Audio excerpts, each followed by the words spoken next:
Here's what people hear when they tell you to be indispensable. Be the only one who knows how it works. Hold the context in your head. Become the single point everything routes through. They think that dependence equals security, but dependence is a trap. You build your job like a dam and then you're stuck behind it.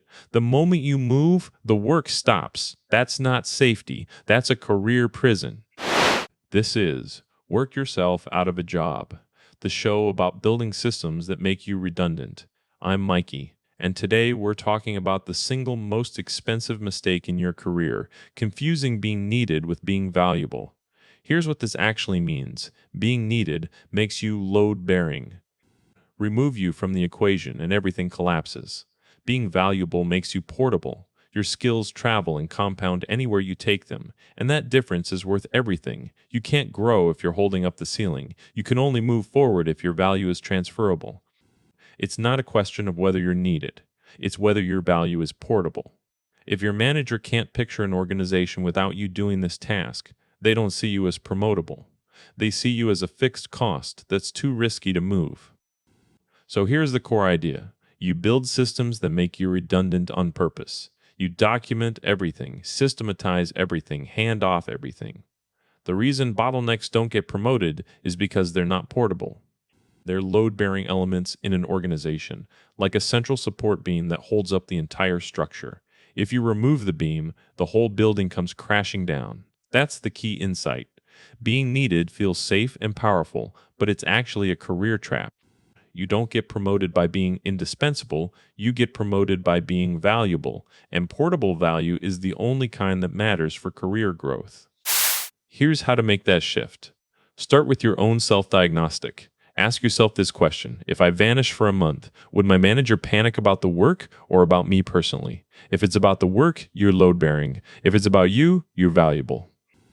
The first step is to identify what you're being needed for. It's not just the task, it's the context. Is your knowledge unique? Is your process irreplaceable? Does the entire team rely on you holding it all in your head? These are the red flags that signal load-bearing work. Next, document everything. This isn't about taking notes. It's about creating systems that can be replicated. Every process, every template, every framework needs to live outside your head. When I watched teams try to hand off work and it failed, it was always because they had never actually documented what they were doing. The third step is to create replicable processes. This means building frameworks that others can use, not just instructions for them to follow. If someone else can do the same thing you do with the same quality, then your job has become portable rather than load-bearing. Finally, practice handoff. Don't just document your work, actively teach it. Show people how to get results like you do. And don't stop there. Make sure they can do it without you, even if that means training them on systems that you could still use in a pinch. Here's the one rule that matters. If your work can't be replicated by someone else in less than 3 hours with access to the same information you have, it's not valuable, period. And here are the mistakes people make. They think being needed is a badge of honor. They don't realize that load-bearing positions get moved to the bottom of promotion lists. They assume that if they're doing something important, it's valuable. But if no one else can do it, you're not valuable, you're just needed. They also fail to understand that systems don't have personalities. They're not about being replaced. They're about being made portable. Here's what the opposite move actually looks like in practice. If you work with a team and you know your processes aren't documented, or if you're the only one who can explain how things work, that's your load-bearing problem. That's when you know you're not building value. You're just holding up the ceiling.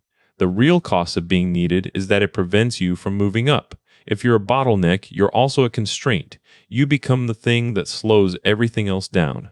And organizations don't promote constraints, they remove them. You'll know you've made progress when your manager can see you as valuable, because your work can be replicated, shared, and grown beyond what you can do alone. That's when you start seeing promotion opportunities instead of just more work to carry. Being needed is not being valuable. Your goal isn't to hold up the building, it's to make everything else stronger. That's how you build systems that make you redundant, and that's how you get promoted. The full system is inside the course at learn.mikey.ai.